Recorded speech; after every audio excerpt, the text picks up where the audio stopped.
तो ये हमारे सारे इंपॉर्टेंट एंगल्स हो गए। मैंने आपको 3D फिगर में सभी इंपॉर्टेंट एंगल को शो कर दिया है और नोज रेडियस शो कर दिया। ये हमारे होते हैं 7 मेन एलिमेंट जिसको एएसए में टूल सिग्नेचर में दिखाया गया है।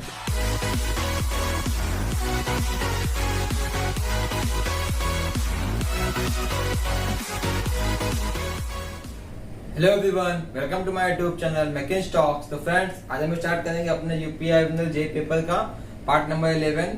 पार्ट नंबर 1 to 10 मैंने ऑलरेडी अपलोड कर दिया है और अगर आपने वीडियो नहीं देखा है, मैं आपसे फिर से रिक्वेस्ट करता हूं कि आप प्लीज उस वीडियो को देख लीजिएगा, क्योंकि इस वीडियो में आपको सोल्यूशन के साथ जो इम्पोर्टेंट हमारे क्वेश्चन आए हैं उस क्वेश्चन के जो इम्पोर्टेंट थ्योरी है वो मैं आपको एक्सप्लेन कर रहा हूँ, जिससे कि जो आने वाले एग्जाम होंगे उसमें भी आपको इसी थ्योरी से क्वेश्चन मिलेंगे। क्योंकि ये जो हमारे क्वेश्चंस पेपर में आए ये सारे हमारे इंपॉर्टेंट क्वेश्चंस हैं और इंपॉर्टेंट क्वेश्चन के साथ जब आप इसके पीछे जो थ्योरी है जब आप वो सीखेंगे साथ में लिंक करके ना, तो हमको हमेशा के लिए हमें लंबे समय के लिए हमेशा वो याद रहती है। ठीक है, इसीलिए बोल रहा हूँ कि आप अच्छे से इस वीडियो को देखिए। और अगर आपने पेपर ऑलरेडी सॉल्व कर दिया है 2016 का पेपर, अगर आपने ऑलरेडी सॉल्व कर लिया है, फिर भी मैं आपसे रिक्वेस्ट करता हूँ कि आप प्लीज इस वीडियो को देख लीजिएगा, क्योंकि आप इस वीडियो से अच्छा ही सीख के जाएंगे। ठीक है, चलिए हम वीडियो में आगे बढ़ते हैं और देखते हैं हमारा आज क्या सीखेंगे। हम पार्ट 11 में जो हमारा सिंगल पॉइंट कटिंग टूल से क्वेश्चन आए थे यूपीआई जे में, हम आज वो देखेंगे। तो इसमें 4-5 क्वेश्चन आए थे, तो देखते हैं हमारा फर्स्ट क्वेश्चन क्या है। फर्स्ट क्वेश्चन आपकी स्क्रीन पे आ रहा होगा। देखिए फर्स्ट क्वेश्चन क्या बोलता है। फर्स्ट क्वेश्चन बोलता है the tool signature in American system is. हमको जो है टूल सिग्नेचर दिया हुआ अमेरिकन सिस्टम का, जो दिया हुआ 8, 10, 6, 6, 12, 2, 30, 0। उसमें बोलता है इसमें से साइड रेक एंगल कौन सा है। तो पहले आप ये समझिए कि टूल सिग्नेचर होता क्या है। और टूल सिग्नेचर ये जो हमको दिया हुआ है ना, पहले अगर आपने सिंगल पॉइंट कटिंग टूल अच्छे से पढ़ा है तभी आप समझ पाएंगे कि ये क्वेश्चन हमारा सिंगल पॉइंट कटिंग टूल का है, क्योंकि इसमें कहीं भी इसने सिंगल पॉइंट कटिंग टूल का नाम लिया ही नहीं है, बस बोल रहा है कि इसमें साइड रेक एंगल कौन सा है। तो इस क्वेश्चन में एक मिस्टेक भी है। अब मैं आपको ट्रिक से सिखाऊंगा कि आपको कैसे सिंगल पॉइंट कटिंग टूल का ये जो टूल सिग्नेचर है इसको याद कैसे रखना अमेरिकन सिस्टम का। और एक बात, सिंगल पॉइंट कटिंग टूल का मैं एक अलग क्लास लूंगा, उसमें मैं आपको सिंगल पॉइंट कटिंग टूल के जितने भी एंगल्स आए हुए हैं उसकी क्या उससे एग्जाम में कैसे क्वेश्चंस आते हैं, एंगल की वैल्यूज कितनी होती है और उस एंगल का फायदा क्या होता है, उस एंगल का एडवांटेज क्या होता है। उसके बाद मैं आपको सिखाऊंगा कितने हमारे वियर जो होते हैं टूल में, कितने उसमें वियर्स होते हैं और वियर में उसमें एग्जाम में क्या क्वेश्चन आए हुए हैं और क्या क्वेश्चन आ सकते हैं। उसके बाद मैं आपको सिखाऊंगा कि जो हमारा लाइफ होता है, जो हमारा टूल होता है, उसकी लाइफ में क्या क्या रीजन होते हैं जो उसको इफेक्ट करते हैं। उसमें कुछ फॉर्मूले हैं, उससे क्वेश्चन एग्जाम में आए हुए हैं, उससे मैं आपको सवाल लगवाऊंगा। तो आपको एक अलग वीडियो में दे दूंगा जिसमें आपको सिंगल पॉइंट कटिंग टूल से कोई भी क्वेश्चन आएगा वो आप सभी क्वेश्चन लगा लेंगे। ठीक है, तो चलो इस वीडियो में आगे बढ़ते हैं और देखते हैं इस क्वेश्चन में क्या बोल रहा है। क्वेश्चन बोल रहा है tool signature in American system is. पहली बात आप समझो कि क्वेश्चन रॉन्ग क्यों है, क्वेश्चन हमारा क्यों दिया हुआ है गलत, पहले आप ये समझिए। उसके बाद हम आगे बढ़ेंगे, देखेंगे हमारा टूल सिग्नेचर आखिर होता क्या है। ठीक है, तो देखिए हमारा क्वेश्चन क्यों दिया है गलत, मैं बोल रहा हूँ क्वेश्चन हमारा क्यों गलत है। पहला पॉइंट आप ये याद रखिए, जो हमारा टूल सिग्नेचर होता है, मतलब टूल सिग्नेचर बोले इसको यहाँ, या इसको हम बोले सिंगल पॉइंट कटिंग टूल को हम शॉर्ट कर लिखते हैं SPCT। तो जहां मैं SPCT लिखूं उसका मतलब है सिंगल पॉइंट कटिंग टूल। ठीक है, तो जो हमारा टूल का सिग्नेचर होता है इसको मैं याद करने का ट्रिक बताऊंगा, बहुत ही अच्छा ट्रिक है जिससे मुझे आज तक याद है। उस ट्रिक से मुझे आज तक याद है। ठीक है, तो टूल सिग्नेचर इसको बोलते हैं, तो हम बोलते हैं नोमेनक्लेचर ऑफ SPCT। ठीक है, तो ये हमारे 2 प्रकार के होते हैं, तो दो टाइप के होते हैं, दोनों में सिर्फ 7 एलिमेंट होते हैं। मतलब जो हमारा टूल का सिग्नेचर होता है उसमें सिर्फ 7 एलिमेंट्स होते हैं। पहली बात ये फर्स्ट पॉइंट आपने माइंड में बैठा लीजिए, इससे एग्जाम क्वेश्चन आया हुआ है कि टूल सिग्नेचर में कितने एलिमेंट्स होते हैं, 6, 7, 8, 9। तो ये क्वेश्चन आपको यहाँ से हो जाएगा कि हमारे टूल सिग्नेचर में 7 एलिमेंट होते हैं। ठीक है, अब लेकिन जो आपको क्वेश्चन दिया हुआ उसमें देखिए 1, 2, 3, 4, 5, 6, 7, 8 दिया हुआ, मतलब क्वेश्चन में इसने कहीं ना कहीं मिस्टेक किया है। अब सबसे आसान मिस्टेक क्या हो सकती है, ये हो सकती है कि इसने 6 को 2 बार लिख दिया, यहाँ पे सिर्फ सिंगल 6 होना चाहिए, क्योंकि और सब तो अलग अलग नंबर है, तो हम सिर्फ यही फाइंड आउट कर सकते हैं कि इसने 6 को 2 बार लिख दिया। अब तो ये कितना हो गया, 1, 2, 3, 4, 5, 6, 7, मतलब हमारे 7 एलिमेंट हो गए हैं। और अगर हमें ये सारे एलिमेंट का नाम हो जाए मालूम कि कैसे ये कौन सा रेक एंगल है, कौन सा रिलीफ एंगल है, कौन सा नोज रेडियस है और कौन सा साइड एंगल, कौन सा बैक एंगल है, अगर हमको सभी का नाम याद हो जाएगा तो इजिली हम इसमें क्वेश्चन में दिया हुआ साइड रेक एंगल पता कर लेंगे। बट कैसे नाम याद रखें, इतना कुछ हमारे माइंड में याद कैसे रहेगा। एक मैंने आपको बताया था ISO of grinding wheel. Grinding wheel का मैंने आपको आईएसओ ऑलरेडी सिखा दिया है। जिसने भी वीडियो नहीं देखा है इस वीडियो प्लीज देख लीजिए, इससे एग्जाम में क्वेश्चन आता है। ग्राइंडिंग व्हील का स्पेसिफिकेशन बहुत इंपॉर्टेंट है, इससे भी ग्रेड से उससे स्पेसिफिकेशन से क्वेश्चन आता ही आता है। तो और इससे भी एग्जाम में क्वेश्चन आया हुआ है। जब मैंने उस क्वेश्चन को एक्सप्लेन किया था मैंने उसमें पूरा आपको आईएसओ इसका मैंने पूरा सिखा दिया है। जिसने भी वो वीडियो नहीं देखा है प्लीज रिक्वेस्ट करता हूँ वो वीडियो देख लेना। अब हम आते हैं अपने मेन क्वेश्चन में। इसका मैं आपको ट्रिक बताता हूँ, टूल सिग्नेचर को याद कैसे रखना है, इससे मुझे आज तक याद है। उससे पहले मैं आपको सिंगल पॉइंट कटिंग टूल का फिगर ड्रॉ करके दिखाता हूँ, 3D में कैसे फिगर ड्रॉ होगा और उस फिगर से कैसे कौन सा एंगल कहाँ होता है। ठीक है, चलो आगे बढ़ते हैं, देखते हैं कौन कौन सा फिगर है, हम 3D में फिगर कैसा होता है हमारा सिंगल पॉइंट कटिंग टूल का। तो अब मैं आपको ड्रॉ करके दिखाता हूँ single point cutting tool in 3D में आपको मैं ड्रॉ करके दिखाऊंगा और इसमें कैसे एंगल आप देखेंगे कि हमारा कौन सा एंगल कहाँ होता है, आपको इजीली समझ में आ जाएगा। ध्यान से देखना इसको मैं ड्रॉ कैसे करता हूँ। जो लोग अभी डिप्लोमा का एग्जाम देंगे उनके लिए भी बहुत ही फायदेमंद होगा। देखो कैसे ड्रॉ करते हैं इस फिगर को, ध्यान से देखना।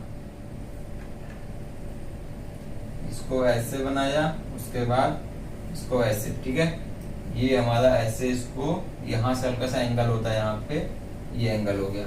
उसके बाद यहाँ पे हल्का सा ऐसे एंगल होता है, फिर ऐसे ड्रॉ करेंगे, यहाँ पे भी इसमें एंगल दिया होता है टूल में, यहाँ पे भी एंगल हमारा होता है। ठीक है, ये ऐसे, ठीक। उसके बाद ये इसका शैंक हो जाता है, ये इसका शैंक होता है। देखो ये हो गया हमारा सिंगल पॉइंट कटिंग टूल। किसी को दिक्कत नहीं होनी चाहिए। देखो अब इसमें कौन सा एंगल कहाँ होता है वो मैं आपको ड्रॉ करके दिखाता हूँ।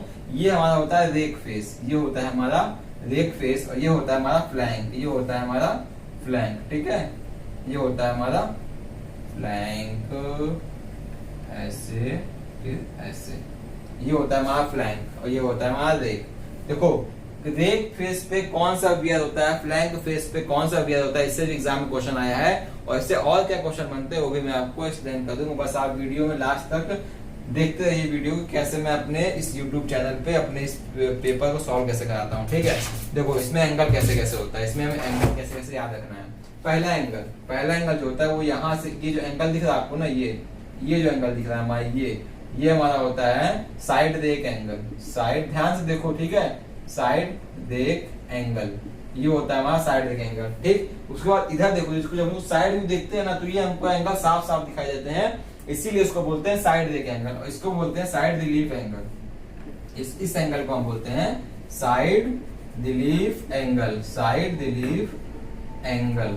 ठीक है, ये तो समझ आ गया। उसके बाद देखो ये जो हमारा एंगल है, ये हमारा टूल ऐसे लगता है लेथ मशीन में, कहीं भी हमारा लेथ सेपर में टूल ऐसे लगता है तो ये हमारी होती है कटिंग एजेस, इसीलिए इस एंगल को हम बोलते हैं साइड कटिंग एज। ये हमारा एंगल जो होता है ये होता है साइड इंड कटिंग, मतलब ये होता है हमारा end cutting edge angle, end cutting edge angle. ठीक, उसके बाद देखो ये जो हमारा एंगल होता है, यहाँ से जब ऐसे ड्रॉ करते हैं हम तो हमको यहाँ पे दो एंगल मिलता है कि एक यहाँ पे थोड़ा स्ट्रेट आता है, उसके बाद यहाँ पे टूल हमारा जो है थोड़ा ऐसे हो जाता है, ये यहाँ पे ऐसे हो जाता है।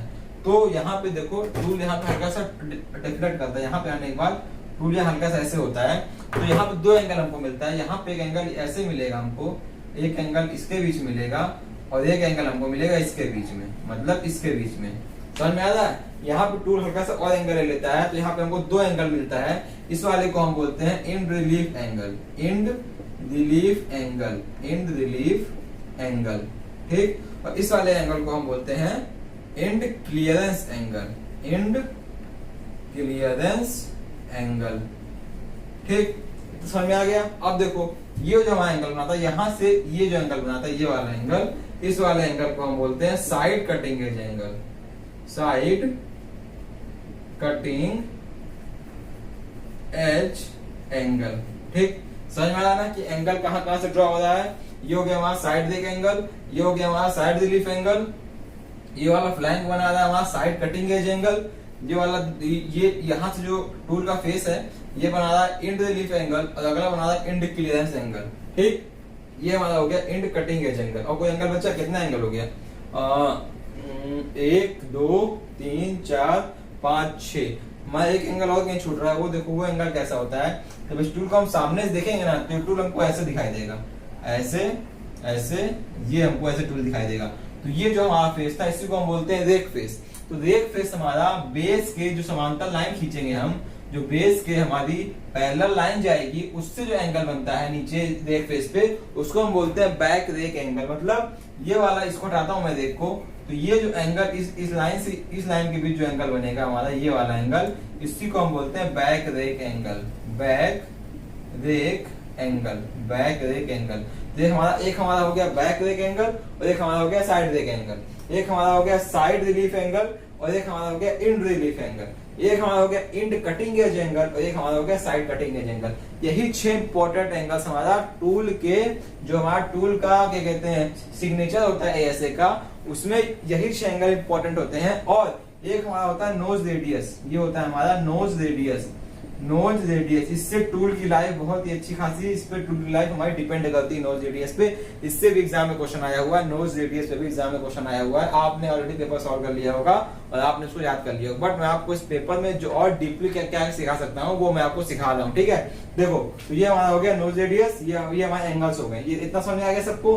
इतना समझ में आ गया? इसका मैं सेपरेट लेक्चर लूंगा, उसमें मैं आपको सिंगल पॉइंट करेंट टूल के सारे क्वेश्चन अच्छे से एक्सप्लेन कर दूंगा, आपको कोई क्वेश्चन नहीं छूटेगा। तो ये हमारे सारे इंपॉर्टेंट एंगल्स हो गए। मैंने आपको 3D फिगर में सभी इंपॉर्टेंट एंगल को शो कर दिया है और नोज रेडियस शो कर दिया। ये हमारे होते हैं 7 मेन एलिमेंट, जिसको एएसए में टूल सिग्नेचर में दिखाया गया है। तो मैं आपको एक सेपरेट लेक्चर लेके एएसए सिस्टम ओआरएस सिस्टम होता है, उसमें भी थोड़ा सा हल्का सा ट्विस्ट होता है, आपको वो हमेशा के लिए याद हो जाएगा। तो मैं आपको इसको टूल सिग्नेचर को याद करने का एक ट्रिक बताता हूँ, जिसको मैंने अपने टाइम में याद किया था। देखो, बहुत अच्छी ट्रिक है, बहुत ही मस्त ट्रिक है वो। इसको मैं हटा रहा हूँ, ठीक है। आप लोगों ने, मुझे विश्वास है कि आप लोगों ने मेकिंग टॉक के नाम पे नोट्स रेडी कर लिया होगा। और जो बच्चे स्टार्टिंग से वीडियो को देख रहे हैं 1 से 10 तक, उन लोगों के लिए सॉरी यार, वीडियो लाने में थोड़ा सा लेट हो गया, क्योंकि मोबाइल मेरा साथ नहीं दे रहा इस समय, इसीलिए वीडियो लाने में थोड़ा सा लेट हो गया, ठीक है। अब हमारा आता है टूल सिग्नेचर, जिसके लिए हम मेन क्वेश्चन, जिसके लिए स्ट्रगल कर रहे हैं हम कि हमारा टूल सिग्नेचर आखिर होता क्या है। देखो, ध्यान से देखना, इससे मैं आपको ट्रिक बताऊंगा याद करने की, हमें टूल सिग्नेचर याद कैसे करना है। जिस हिसाब से मैंने याद किया था, पहले अपने को याद करना है RRC। RRC याद हो गया? RRC याद हो गया? कितना चीज याद रखोगे, कितना चीज ऐसे ओपन माइंड से याद रखोगे, दैट नहीं पाओगे, भूल जाएगा आज नहीं तो कल। तो इसीलिए हर चीज में उसी में ट्रिक खोजो, अलग से कोई ट्रिक मत बनाओ, उसी में ट्रिक खोजो, ठीक है। तो उसको याद कर लेते हैं RRC, ठीक। अब R से होता है रिलीफ, R से होता है रिलीफ, R से होता है रिलीफ, R से होता है रेक और C से होता है हमारा कटिंग, ठीक है। किसी को दिक्कत? कोई दिक्कत नहीं होगी। अब इसमें ये तो हो गया हमारा कटिंग वाला। तो रेक और रिलीफ क्या होगा? देखो, रेक छोटा है, रिलीफ बड़ा है, रेक छोटा है और रिलीफ बड़ा है। तो पहले आएगा रेक, फिर आएगा रिलीफ, फिर आएगा रिलीफ। इसमें किसी को दिक्कत नहीं होनी चाहिए। कोई दिक्कत होगी वीडियोस के कमेंट सेक्शन में मुझे बता देना कि आपको क्या चीज नहीं समझ में आया, ठीक है। मैं आपको अच्छे से और एक्सप्लेन कर सकता हूँ, लेकिन मैं अभी आपको इतना अच्छे से एक्सप्लेन कर देता हूँ, मुझे नहीं लगता किसी को कोई दिक्कत होगी। प्लीज, किसी कोई भी दिक्कत होगी मुझे वीडियोस के कमेंट सेक्शन में बता देना कि आपको क्या नहीं समझ में आया, ठीक। मैं आपके लिए पक्का हेल्प करूंगा, मैं आपको जहां भी नहीं समझ में आएगा, ठीक है। देखो, अब हमारा जो होता है, इसको कैसे हम रेक एंगल को कैसे शो करते हैं, रिलीफ एंगल को कैसे शो करते हैं, कटिंग एंगल को कैसे शो करते हैं, इसका भी आपको याद रखना है सिंबल। देखो, रेक एंगल को हम शो करते हैं अल्फा से, रेक एंगल को अल्फा शो करते हैं, रिलीफ एंगल को हम थीटा शो करते हैं और कटिंग एंगल को हम सी से शो करते हैं। किसी को दिक्कत? याद हो गया? रेक एंगल को अल्फा से, रिलीफ एंगल को थीटा से, कटिंग एंगल को सी से, ठीक है। अब जो टूल सिग्नेचर में 7 एलिमेंट्स होते हैं, उनका हम वो देखेंगे सीरियल वाइज, कैसे उसको हमें याद रखना है। आ जाओ, देखो, पहला हमारा रेक एंगल, तो 2 2 4 2 6 7, तो 2 इसमें होंगे, 2 इसमें होंगे, 2 इसमें होंगे, सातवां होता है हमारा टूल रेडियस। देखो, तो पहले अल्फा, उसके बाद थीटा, उसके बाद सी, उसके बाद हमारा नोज रेडियस। कोई दिक्कत, कोई समस्या? पहले रेक आएगा, फिर ये हो गया हमारा रेक एंगल, ये हो गया हमारा रेक एंगल, ये हो गया हमारा रिलीफ एंगल, ये हो गया हमारा रिलीफ एंगल, मैंने बता दिया याद करने का ट्रिक इसको, RRC। ये हो गया हमारा कटिंग एज एंगल, ठीक है। ये हो गया हमारा नोज रेडियस, ये भाई साहब हो गए हमारे नोज रेडियस, ठीक। अब देखो, इसमें मैंने ऑलरेडी आपको फिगर बनाकर दिखाया था। तो देखो, साइड रेक बैक रेक था, इंड रेक नहीं था, बैक रेक था बाकी, लेकिन ये इंड रिलीफ था और इंड कटिंग एज एंगल था, जबकि ये हमारा रेक में इंड नहीं था, बैक रेक था। अब आप मुझे जानते हो आईएएस का फॉर्म बनना, IS जानते हो ना, ES जानते हो ना, तो पहले E आया फिर S आया, पहले E आया फिर S आया। या तो आप लोग अल्फाबेट, जो हमारा अल्फाबेट होता है उससे याद कर सकते हो, पहले E आता है फिर S आता है। जो हमारा अल्फाबेट होता है उसमें भी पहले E आता है फिर S आता है, ठीक। तो उसको हटाता हूं मैं, देखो तो पहले E आया फिर S आया, पहले E आया फिर S आया, पहले E आया फिर S आया, पहले E आया फिर S आया, ठीक है। मतलब देखो ये हमारा हो गया रेक एंगल था ना, इन रेक एंगल नहीं होता, बैक रेक एंगल होता है, बैक रेक एंगल होता है। तो ये हमारा हो गया बैक रेक एंगल, बैक। अब तो सबको याद हो गया होगा, लिखने की जरूरत नहीं, लेकिन फिर भी लिख देता हूं, बैक रेक एंगल। ये हो गया हमारा side rake angle, side rake angle, ठीक है। ये वहां हो जाएगा रिलीफ था ना, ई था ना, पहले ई था ना, तो end relief angle, end relief angle, ठीक है। उसके बाद हमारा क्या था, ये था ना side relief angle, side relief angle, ठीक है। उसके बाद ये क्या होगा हमारा, ये होगा हमारा end cutting edge angle, end cutting edge angle, cutting edge angle. ये क्या था हमारा side cutting edge angle, side cutting edge angle. ये हमारा नोज रेडियस। तो ये 7 एलिमेंट्स आपने याद रखना है। तो इस 7 एलिमेंट्स को याद रखने की ट्रिक फिर मैं आपको सामने रिपीट करता हूं। देखो टूल सिग्नेचर को याद करने की बहुत ही अच्छी ट्रिक है, जिसको हम बोलते हैं RRC, rake relief cutting edge angle. Rake हमारा छोटा होता है इसीलिए पहले रेक आता है, फिर रिलीफ आता है, फिर हमारा आता है कटिंग एज। उसके बाद इसको याद, इसके अंदर जो हमारे ये एंगल होते हैं, rake angle, relief angle, cutting edge angle, इसमें हमको याद रखना है ES, पहले E आता है फिर S आता है, तो ES। बट हमारा बैक रेक एंगल E नहीं होता, इसको हम B बोलते हैं, क्योंकि यहाँ बैक होता है, एंड नहीं होता। तो ये अपना अलग से याद हो गया। इसमें बहुत इंपॉर्टेंट टर्म होता है zero back rake angle, positive rake angle और नेगेटिव रेक एंगल। उसका अलग से मैं वीडियो में अच्छे से आपको एक्सप्लेन कर दूंगा कि वो एंगल क्यों देते हैं, उस एंगल कहाँ एडवांटेज होता है और उस एंगल से टूल में क्या क्या इफेक्ट होते हैं। वो मैं अलग से सेपरेट बहुत ले, वो 1 घंटे का वीडियो बनेगा। सिंगल पॉइंट करेंट टूल, कोई भी क्वेश्चन आपसे नहीं छूटेगा अगर आप वो वीडियो देख लेते हैं तो, ठीक है। तो देखो ये हमारे 1 2 3 4 5 6 7 एलिमेंट हमारे पास टूल सिग्नेचर में आ गए। ये हमारा था ASA सिस्टम, ये हमारा है ASA सिस्टम, ASA जो हमारे क्वेश्चन में दिया है। एक हमारा होता है ORS सिस्टम, ORS को मैं अपने सेपरेट वीडियो में आपको अच्छे से एक्सप्लेन कर दूंगा। तो प्लीज आप इसको ध्यान से देखिए। और क्वेश्चन नंबर 1 आपको स्क्रीन में फिर आ रहा होगा, देखिए क्वेश्चन नंबर 1 में क्या बोलता है कि साइड रेक एंगल कौन सा है इसमें। तो साइड रेक एंगल हमारा first element, second element, second वाला एलिमेंट हमारा साइड रेक एंगल था। तो हमको क्वेश्चन में सेकंड वाला एलिमेंट दिया हुआ 10, तो इसका आंसर होगा 10 डिग्री। मतलब ऑप्शन नंबर 3 इस क्वेश्चन का सही होगा, जिसमें दिया हुआ 10 डिग्री। तो मजा आया ना क्वेश्चन देख के। क्वेश्चन से आपको मैंने 3D फिगर में सिंगल पॉइंट करेंट रूल पूरा बता दिया, ठीक है। अब हम बढ़ते हैं अपने नेक्स्ट क्वेश्चन की ओर। तो नेक्स्ट क्वेश्चन आपके स्क्रीन पे आ रहा है, देखिए नेक्स्ट क्वेश्चन क्या बोलता है। तो देखिए सेकंड क्वेश्चन क्या बोलता है। सेकंड क्वेश्चन बोलता है tool life can be increased by increasing. मतलब टूल लाइफ से क्वेश्चन आया है हमारे पास ये कि टूल लाइफ में आपको 4 ऑप्शन दिया हुआ है, depth of cut, feed, cutting speed, nose radius. तो इन जो 4 ऑप्शन में से हम क्या इंक्रीज करें जिससे कि हमारा टूल लाइफ इंक्रीज कर जाए। तो पहली बात मैं आपको ये बताता हूँ कि टूल लाइफ में क्या क्या चीजें इंपॉर्टेंट हैं और कौन कौन सी चीजों का सबसे ज्यादा इफेक्ट पड़ता है।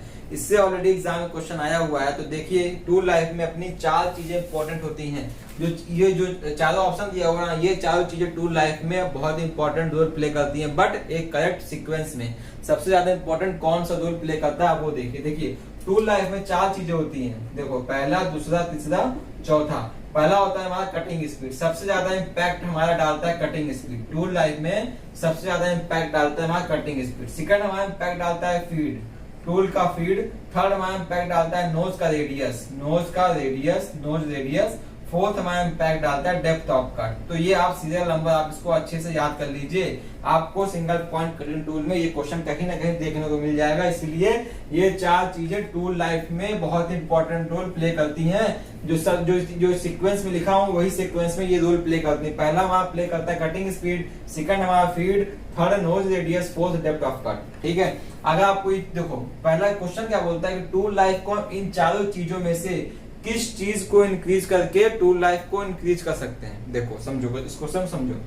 अगर हम आते हैं कटिंग स्पीड पे, मतलब ये हमारा कोई वर्कपीस था, यहाँ वर्कपीस को ऐसे होल्ड किया हुआ है, यहाँ पे वर्कपीस को ऐसे होल्ड किया हुआ है। ये हमारा टूल है, सिंगल पॉइंट कटिंग टूल है। हमने सिंगल पॉइंट कटिंग टूल यहाँ पे लगा दिया।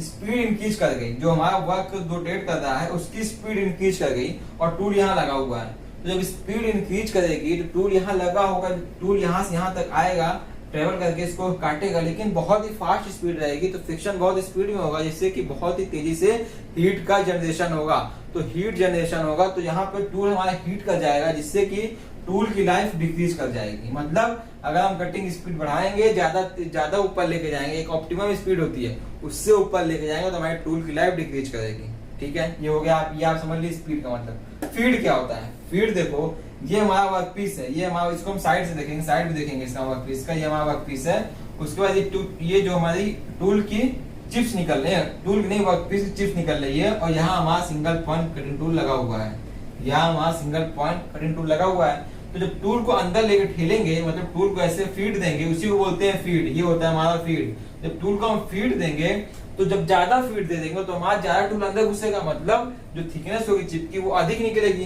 तो टूल पे वो फोर्स डालेगा, टूल पे फोर्स डालेगा, तो उससे भी हमारे टूल की लाइफ डिक्रीज करेगी, इंक्रीज नहीं करेगी। बोल रहा है कि टूल की लाइफ इंक्रीज करने के लिए हम इन चारों ऑप्शन में से क्या इंक्रीज करें। ठीक है, हमारा आता है नोज रेडियस, अभी छोड़ देते हैं। Depth of cut, depth of cut भी, मान लो कोई हमारा ये ऑब्जेक्ट है, ये कोई हमारा सेपर पे ऑब्जेक्ट पड़ा हुआ है, और यहाँ पे टूल ऐसे इसको काट रहा है, टूल इसको ऐसे काट रहा है, तो डेप्थ ऑफ कट भी डालेंगे तो वही बात हुआ, ज्यादा इसके अंदर हम वो उसको डेप्थ दे रहे हैं, उससे भी टूल पे लोड पड़ेगा और टूल की लाइफ डिक्रीज करेगी। बट जो ऑप्शन सही होगा वो ऑप्शन नंबर 4 सही होगा, नोज रेडियस। नोज रेडियस हमारा सही होगा, ऑप्शन नंबर 4 सही होगा, नोज रेडियस।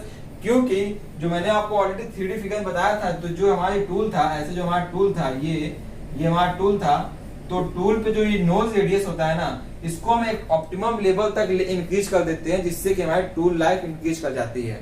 ठीक है, लेकिन अगर ज्यादा कम रखेंगे टूल की, अगर हम नोज रेडियस ज्यादा थिन रख देंगे, ज्यादा ऐसे कर देंगे, पतला कर देंगे, तो यहाँ पे जो है टूल का स्ट्रेंथ कम हो जाएगी, जिससे कि हमारा टूल टूट जाएगा, ब्रेक कर जाएगा। लेकिन अगर ज्यादा रख देंगे टूल का, जो अगर हम रेडियस है, ऐसा ना हो कि टूल की लाइफ इंक्रीज करते जाना है तो रेडियस और इंक्रीज करते जाएंगे, ऐसा नहीं कर सकते। देखो, अगर हम टूल का रेडियस इतना कर देंगे तो यहाँ पे एज ही नहीं बनेगा, 7 पेज नहीं बनेगा, तो वो क्या करेगा, मशीनिंग क्या करेगा, वो मशीनिंग नहीं कर पाएगा। इसीलिए एक ऑप्टिमम लेवल तक हम टूल रेडियस को इंक्रीज करके रखते हैं, जिससे कि हमारी टूल की लाइफ इंक्रीज रहती है। और ये हमारा सीक्वेंस हमको याद रखना है, पहला इम्पैक्ट डालता है कटिंग स्पीड, दूसरा फीड, तीसरा नोज रेडियस, चौथा डेप्थ ऑफ कट। ये हमको सीधे याद रखना है। ठीक है, और इस क्वेश्चन का सही आंसर क्या होगा? इस क्वेश्चन का सही आंसर होगा nose radius, option number D. ठीक, अब बढ़ते हैं हम नेक्स्ट क्वेश्चन की ओर। तो नेक्स्ट क्वेश्चन आपकी स्क्रीन पे आ रहा है, देखिए नेक्स्ट क्वेश्चन क्या बोलता है। तो देखो हमारा अगला क्वेश्चन क्या बोलता है। अगला क्वेश्चन बोलता है, for a single point cutting tool Taylor's life exponent is 0.5, if the cutting speed is half, tool life will be increase. भाई पहले मैं आपको सिखाता हूँ कि हमारा टेलर्स प्रिंसिपल क्या होता है, टेलर्स टूल लाइफ इक्वेशन क्या होती है, पहले आप वो सीखिए। टेलर टूल लाइफ इक्वेशन क्या होती है, पहले आप वो सीखिए। उसमें जो n की वैल्यू होती है आप वो सीखिए, n की वैल्यू याद करिए, क्योंकि n की वैल्यू से डायरेक्ट एग्जाम क्वेश्चन आया हुआ है, ये बात आप ध्यान रखिए। टेलर टूल लाइफ इक्वेशन में n की वैल्यू से डायरेक्ट क्वेश्चन आया हुआ है। चलिए देखते हैं हमारा टेलर टूल लाइफ इक्वेशन होता क्या है। तो टेलर भाई साहब ने क्या बोल के गया आखिरकार, जो हम लोग परेशान कर रहा है, टेलर टूल लाइफ इक्वेशन। ठीक है, टेलर टूल, ये हमारी इक्वेशन होती है, इसको ध्यान से याद रखो। v t की power n equal to c, मतलब कांस्टेंट, ये होता है हमारा टेलर्स का कांस्टेंट। तो ये हमारी होती है टेलर्स टूल लाइफ इक्वेशन। अब इसमें टेलर टूल लाइफ इक्वेशन में जो टर्म्स दिए हुए हैं वो समझते हैं क्या होता है। जो ये हमारा v होता है, ये होता है हमारा कटिंग वेलोसिटी, ये होता है हमारा कटिंग वेलोसिटी, वेलोसिटी होता है किसमें, मीटर पर मिनट में। ठीक, दूसरा हमारा होता है t हमारा होता है टूल लाइफ, टूल की लाइफ इन मिनट्स में, MINUTES। ठीक है, जो वहां n होता है, जो छोटा सा n है, ये हमारा होता है टेलर्स का कांस्टेंट, सॉरी ये n होता है हमारा टेलर्स का एक्सपोनेंट, मतलब टेलर्स एक्सपोनेंट। ये हमारा किस पे डिपेंड करता है, इससे भी एग्जाम में क्वेश्चन आया हुआ है।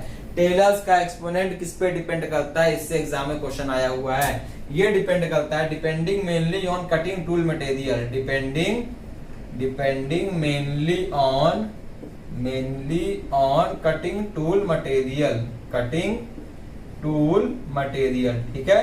ये हमारा कटिंग के टूल मटेरियल पे टेलर्स का एक्सपोनेंट डिपेंड करता है। इससे एग्जाम में क्वेश्चन आया हुआ है कि टेलर्स टूल लाइफ इक्वेशन में जो टेलर्स का एक्सपोनेंट होता है वो किस पे डिपेंड करता है, वो डिपेंड करता है हमारा कटिंग टूल मटेरियल में। ठीक, और ये जो हमारा सी होता है ये हमारा होता है टेलर्स का कांस्टेंट, टेलर्स का कांस्टेंट। ठीक है, अब जो n की वैल्यूज होती हैं उससे भी एग्जाम में क्वेश्चन आया हुआ है, आपको सीधे सीधे बोल देगा कि सिरेमिक्स के लिए n की वैल्यू क्या है। तो मैं इसको हटा के दिखाता हूँ आपको, मैं n की वैल्यूज लिखता हूँ, वो n की वैल्यूज को आप याद रखना पड़ेगा और कोई ऑप्शन हमारे पास नहीं याद करने के अलावा। ठीक है, क्योंकि एग्जाम में क्वेश्चन आएगा और हमें क्वेश्चन को सॉल्व करना है कैसे भी करके।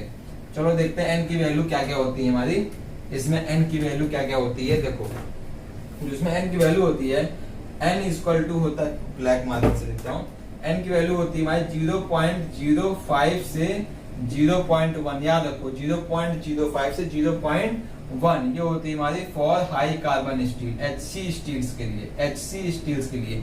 सेकंड हमारी वैल्यू होती है 0.1 टू 0.2, ये हमारी होती है फॉर हाई स्पीड स्टील के लिए, हाई स्पीड स्टील के लिए। तीसरी हमारी होती है 0.2 से 0.4, ये हमारी होती है कार्बाइड्स के लिए, कार्बाइड्स के लिए। चौथी हमारी होती है 0.4 से 0.6, ये हमारा होता है सिरेमिक्स के लिए। ये सब फ्रेंड्स ये स्टैंडर्ड वैल्यू है, ठीक है। और हमारी उसके बाद होती है 0.7 से 0.9, ये हमारा होता है डायमंड या सीबीएन के लिए, डायमंड या सीबीएन टूल्स के लिए। ठीक है, तो n की वैल्यू 0.05 से 0.1 फॉर हाई कार्बन स्टील, 0.1 से 0.2 हाई स्पीड स्टील, 0.2 से 0.4 कार्बाइड्स के लिए, 0.4 से 0.6 सिरेमिक्स के लिए, 0.7 से 0.9 डायमंड और सीबीएन के लिए। तो फ्रेंड देखो इसमें जो ये स्टैंडर्ड वैल्यू है, बट कहीं कहीं क्वेश्चन में 0.25, 0.45, 0.45, 0.6 ऐसे दे देगा, तो हमको इतना हार्ड एंड फास्ट रूल लेकर नहीं चलना है। जो देखेंगे जो वैल्यू जिस वैल्यू के आसपास मैच करेगी वो उसका सही आंसर होगा। ठीक है, अब हम आते हैं अपने मेन क्वेश्चन की। जो हमारा मेन क्वेश्चन था, जो हमको एक छोटा सा न्यूमेरिकल दिया था, उसको हम सॉल्व करेंगे इसी इक्वेशन से, Vt की power n equal to c, मतलब कांस्टेंट। चलो क्वेश्चन को जिसने सॉल्व कर लिया बहुत अच्छी बात है, जिसने नहीं किया वो मेरे साथ देखे सॉल्व कैसे होगा। देखो हमको जो दो केस दिया हुआ है। पहला बोलता है single point cutting tool Taylor's life exponent, n की वैल्यू दे दिया 0.5, चलो दे दिया। फिर बोलता है एक कटिंग स्पीड इज हाफ, मतलब पहले मान लेते हैं, इसमें हमको एज्यूम करना पड़ेगा कि पहले जो कटिंग की स्पीड थी वो हमारी थी v1 थी हमारी v, ठीक। अब सेकंड टाइम वो हाफ हो गई, मतलब v2 जो हमारा हो गया v/2, पहले v थी, उसके बाद जो सेकंड टाइम हो वो हाफ हो गई, मतलब इसका आधा हो गया। ठीक है, फिर बोलता है और tool life will be increase by, तो टूल लाइफ कितना इंक्रीज कर जाएगा, मतलब इसको हम मान लेते हैं जो हमारा इसके रिस्पेक्ट में t1 की वैल्यू t थी, ठीक है, तो इसके रिस्पेक्ट में हमको t2 की वैल्यू कैलकुलेट करनी है। ये हमारा छोटा सा क्वेश्चन दिया हुआ है, t2 की वैल्यू हमको निकालनी है, हमको ये तीनों दिया हुआ है। ठीक, अब इस क्वेश्चन में आगे बढ़ते देखते हैं क्वेश्चन को सॉल्व कैसे करेंगे। देखो मैंने बताया था v1 t1 की power n equal to v2 t2 की power n equal to constant. ठीक, तब देखो इसमें इसकी वैल्यू रख देंगे, v1 की वैल्यू कितनी है, v है, t1 की वैल्यू t है, ये हमारा t हो गया, इसकी 0.5 n दिया हुआ है, v2 की वैल्यू v/2 है, v/2, t2 की वैल्यू हमको निकालनी है, जो t2 की पावर हमको मिल गया n, मतलब 0.5। ठीक, अब ये v को v से कैंसिल आउट कर देंगे, तो ये 2 यहाँ पे आ जाएगा, तो ये हो जाएगा 2t की पावर 0.5 इक्वल टू t2 की पावर 0.5। ठीक है, अब इस 0.5 को एक साथ लेके आना पड़ेगा, तो t को हम यहाँ लेके चले जाएंगे, तो ये हो जाएगा 2 equal to t2 divided by t इसकी पावर 0.5। ठीक, अब इसके बाद देखो हमें 0.5 को यहाँ से हटाना पड़ेगा, जब इसको लेके आएंगे ना तो यहाँ पे 1 डिवाइडेड बाई में लिख देंगे, इसका रूल होता है। जब इसको यहाँ जब इसको हम इसके ऊपर लेके आएंगे तो इसको लिख देंगे 2 की power 1 divided by 0.5 equal to t2 by t। ठीक, अब ये जो होता है 1 डिवाइडेड बाई 0.5, ये क्या है, मतलब ये हो गया 10 डिवाइडेड बाई 5, मतलब 5 2 जा 10, तो ये हो गया हमारा 2 का स्क्वायर हो गया, ये हो गया 4 equal to t2 by t, और t2 की वैल्यू हो गई 4 टाइम्स ऑफ t, t2 की वैल्यू हो गई 4 टाइम्स ऑफ t, मतलब जो हमारा इनिशियल टूल की लाइफ t थी, तो t2 हमारा आ गया 4 ऑफ t, मतलब 4 टाइम्स हो जाएगा। तो इसका आंसर क्या होगा, इसका आंसर नंबर होगा b, जो बोल रहा है हमारा 4 टाइम्स। ठीक है, समझ में आ गया ना? नहीं समझ में आया फिर से एक बार देख लेना, बहुत इजी है। विदाउट कैलकुलेटर आपको ये न्यूमेरिकल सॉल्व हो गया। अगर आपको टेलर्स टू लाइफ का एक्सपोनेंट का और टेलर्स टू लाइफ का फॉर्मूला अगर आपको याद रहा होगा तो विदाउट कैलकुलेटर आपका न्यूमेरिकल सॉल्व हो गया। ठीक है, तो चलिए बढ़ते हैं आगे, देखते हैं अगला क्वेश्चन क्या है। अगला क्वेश्चन आपको स्क्रीन पे आ रहा होगा, देखिए अगला क्वेश्चन क्या बोलता है।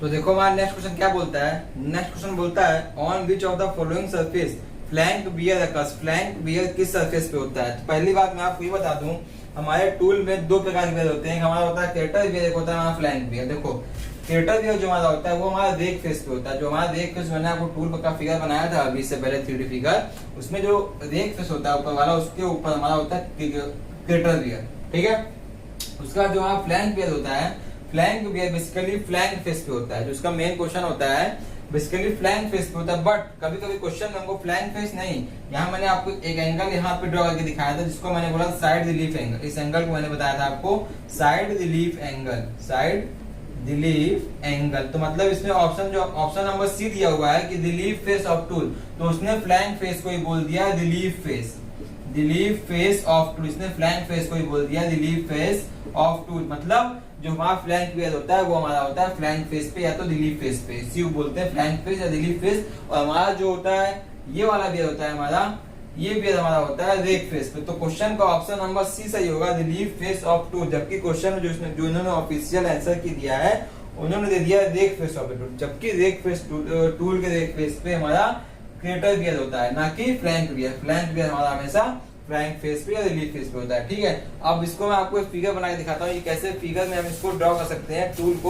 टूल को चिप के साथ मैं फिगर ड्रॉ करके दिखाता हूँ कि हमारा फ्लैंक बियर और क्रेटर बियर कैसे हम इमेज में देखेंगे। ठीक है, देखो इसका एक सेपरेट लेक्चर फ्रेंड्स अपलोड कर दूंगा जिसमें सिंगल पॉइंट कटिंग टूल के जितने भी लास्ट ईयर क्वेश्चन आए तो वो मैं सब डिस्कस कर दूंगा, और कोई भी क्वेश्चन आपको उससे नहीं छूटेगा अगर आप वो वीडियो पूरा देख लेते हैं तो। ठीक, तो देखो अगर हम फिगर ड्रॉ करते हैं इसका, तो मान लो ये हमारी चिप्स थी जो ऐसे फ्लो हो रही थी, और ये हमारा था, ये हमारा पूरा वर्क पीस था। ठीक है, ये मान लिया हमने।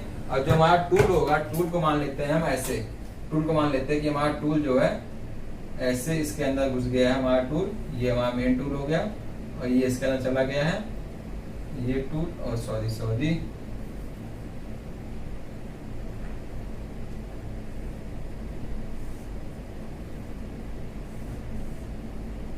ये मान लेते हैं हमारा टूल है, ये हमारा टूल है, और ये हमारी चिप इधर फ्लो हो रही है, हमारी चिप फ्लो हो रही है। ठीक है, ये हमारी चिप फ्लो हो रही है।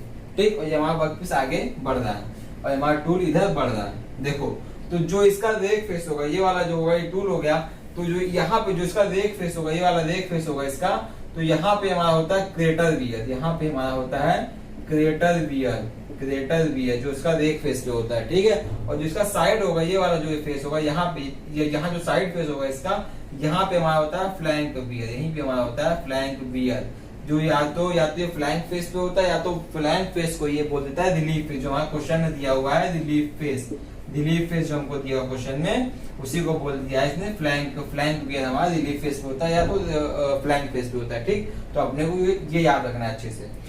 तो हमने आज 4 क्वेश्चन देखे जो हमारे सिंगल पॉइंट कटिंग टूल से क्वेश्चन आया, तो हमारे 4 मेन क्वेश्चन आए हुए थे और उससे हमने बहुत सा थ्योरी भी सीखा है। तो मैं आपको कुछ होमवर्क क्वेश्चन देता हूँ जो लास्ट ईयर पेपर में ऑलरेडी आए हुए हैं। आप इस क्वेश्चन हल्के मत लीजिएगा, लेकिन पार्ट 10 में जो मैंने होमवर्क क्वेश्चन दिया था उसका मतलब 2 ही 3 लोगों ने आंसर दिया था। ऐसा मत करिए, अगर आपको क्वेश्चन आता है तो प्लीज उसका आंसर दीजिए, और अगर नहीं आता है तो प्लीज मेरे से आप पूछिए कि आपको क्वेश्चन क्यों नहीं आया, क्योंकि ये बहुत इंपॉर्टेंट क्वेश्चन होते हैं। ये किसी ईयर पेपर में आए हुए हैं, या तो किसी जेई के पेपर में लास्ट ईयर क्वेश्चन ये पेपर आए हुए हैं, या तो ये जो हमारा ईएस का पेपर होता है उससे ये क्वेश्चन मैं लेके आता हूँ। ठीक है, तो देखिए आप स्क्रीन पे फर्स्ट क्वेश्चन आ रहा होगा। फर्स्ट क्वेश्चन क्या बोलता है, in ASA system if the tool signature is 8 6 5 5 10 15 2 then the side rake angle will be. तो आप इसका ऑप्शन इजीली दे दोगे यार। सेकंड है, tool life of the cutting tool is most affected by, already मैंने एक्सप्लेन किया, इसका भी आंसर आप दे लेंगे। थर्ड बोलता है metal in machining operation is removed by tearing chips, shearing the metal across a zone, distortion of metal, cutting of the metal across a zone. Fourth question बोलता है a single point thread cutting tool should ideally have zero rake angle, positive rake angle, negative rake angle या point angle. Fifth question बोलता है the rake angle required to machine glass by high speed steel tool is 0 degree, 10 degree, 20 degree और -10 degree. तो friends आपके आज 1 2 3 4 5 homework question हो गए। तो जिसको भी इसका आंसर नहीं आता है प्लीज कमेंट सेक्शन में पूछ लीजिएगा आपको क्यों नहीं आ रहा। जिसको भी आता है प्लीज मेरे वीडियोस के कमेंट सेक्शन में बता देना कि आपको इसका आंसर आता है। आप इसका आंसर जरूर दीजिएगा A1 A2 B 3C करके।